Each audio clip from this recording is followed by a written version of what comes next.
उन हालतों का बयान जिनमें दुआ कबूल होती है। दुआ करने वाला इन बयान की गई हालतों में दुआ करे तो उम्मीद है कि अल्लाह ताला जरूर कबूल फरमाएंगे। नंबर 1, नमाज के लिए अजान होने के समय यानी अजान सुनने, अजान का जवाब देने और दुआ पढ़ने के बाद दुआ करे। नंबर 2, अजान और तकबीर के दरमियान यानी अजान व इकामत के दरमियान जहाँ भी मौका मिल जाए दुआ करे। नंबर 3, जो शख्स किसी मुसीबत या सख्ती में गिरफ्तार हो, हया अलस सलाह हया अल फलाह के बाद दुआ करे। नंबर 4, अल्लाह की राह में सफ़े बांधने की हालात में दुआ करे। नंबर 5, जब घमासान की जंग हो रही हो और एक दूसरे पर आक्रमण कर रहे हो उस हालात में दुआ करे। नंबर 6, फर्ज नमाजों के बाद यानी जमात से नमाज पढ़ने और सलाम फेरने के बाद दुआ करे। नंबर 7, नमाज में सजदा के अंदर मगर वही दुआ मांगे जो कुरान व हदीस में आई हो। नंबर 8, कुरान करीम की तिलावत से फारिग होने के बाद। नंबर 9, खासकर कुरान के खत्म होने के बाद, चाहे खुद खत्म किया हो या किसी दूसरे ने। नंबर 10, खासकर कुरान खत्म करने वालों की दुआ।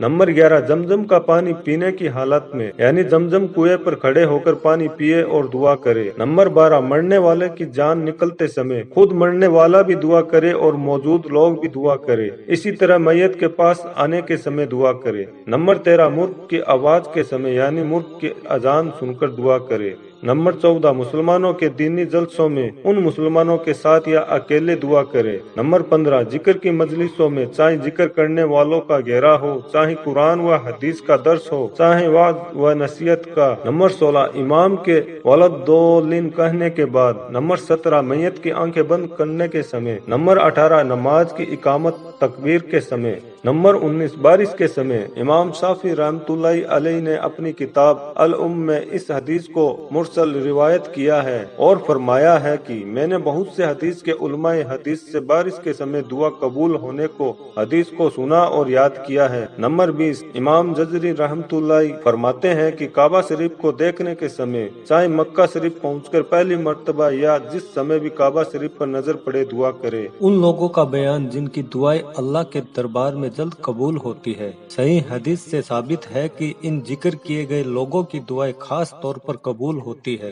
नंबर 1, मजबूर, लाचार और बेबस। नंबर 2, मजलूम और सताए हुए। एक रिवायत में है कि अगरचे वे गुनाहगार हो और एक रिवायत में है अगरचे वे काफिर ही हो। नंबर 3, बाप की दुआ अपनी औलाद के लिए। नंबर 4, इंसाफ करने वाले इमाम की दुआ यानी न्याय करने वाले खलीफा, बादशाह या शासक की दुआ अपनी प्रजा के लिए। नंबर 5, हर नेक आदमी की दुआ। नंबर 6, माँ बाप के साथ अच्छा सलूक करने वाली औलाद की दुआ अपने माँ बाप के लिए। नंबर 7, मुसाफिर की दुआ। नंबर 8, रोजेदार की दुआ रोजा इफ्तार करने के समय। नंबर 9, एक मुसलमान की दुआ अपने दूसरे मुसलमान भाई के लिए उसके पीठ पीछे। नंबर 10, हर मुसलमान की दुआ जब तक कि वह किसी पर अत्याचार करने या रिश्ता नाता तोड़ने की दुआ न करे या दुआ करके मायूसी का इजहार या शिकायत के तौर पर यह न कहे कि मैंने दुआ मांगी थी वह कबूल ही नहीं हुई।